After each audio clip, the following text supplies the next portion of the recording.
All right, so this is a gaming story, and this one's pretty crazy. So Sony is killing physical disc. Like, they're not going to make them anymore starting in January 2028. A lot of people are upset, and rightfully so. Sony came out and said, well, hey, 85% of our PS4 and PS5 game sales are digital, so why are we spending money to create a disc?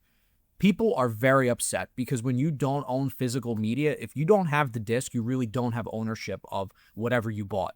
It has even gotten to the point where Sony came out and they said that if you don't log into your PSN account for 3 years, they'll just delete your account. And what that means is when they delete your account, if you bought any games on the store or if you spent hundreds or thousands of dollars on a PlayStation store buying these games, if you don't log in for 3 years, they delete your account. That's fucked up. That means you don't own the games, right? So people are unbelievably pissed off.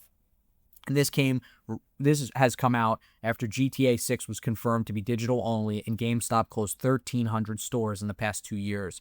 People are so upset. If you really think about it, with the last two console generations, Sony has absolutely crushed Xbox and they've crushed Microsoft.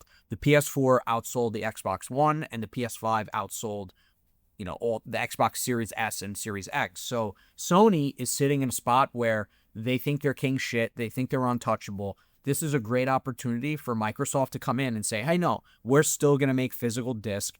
Microsoft's such a bigger company than Sony that for them, Xbox could kind of be like a loss leader and lead to them getting into other products, if that makes sense. They could sort of use it as a funnel to drive sales to other Microsoft products. So I don't know. I think if Microsoft is smart, they'll make the new Xbox, they'll make physical disc, and they'll get rid of any of this bullshit that Sony's doing. Because if you recall, when the PS4 originally was announced and Xbox One was announced, the Xbox One was announced first, and they tried to say, oh, you have to do mandatory, once every 24-hour mandatory online check-in, and if you can't check in, then you can't play your games. And Sony's press conference was literally, yeah, we're not doing any of that. And people loved it. And obviously the PS4 and PS5 were more powerful consoles, but supposedly Xbox has been working on a much more powerful system than whatever Sony's working on right now. That's been the rumor. Who knows if that's true? The other thing is Microsoft bought Bethesda Game Studio a couple years back, and they really haven't done anything since then, right? They released Starfield, and that was it. We didn't get any updates for Elder Scrolls 6. We didn't get a new Fallout game. So Microsoft is just sitting there like, okay, well, we spent billions of dollars to buy Bethesda, and they're fucking doing nothing. They're just sitting there with their thumb up their ass.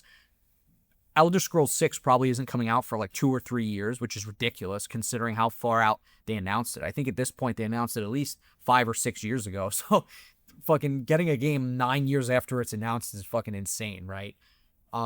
So finally Microsoft is pressuring Bethesda to get things done. So now Fallout 3 is being remastered and Fallout New Vegas is being remastered as well. So that'll be very interesting to see. I know that they even came out and said, hey, we're going to start working on Fallout 5 and Elder Scrolls 6 is the priority. So that would be cool. So now Microsoft's putting pressure on Bethesda to release these games, get this done, and get working because those are going to be exclusive titles and that'll give Microsoft a huge edge in beating Sony in this next console war.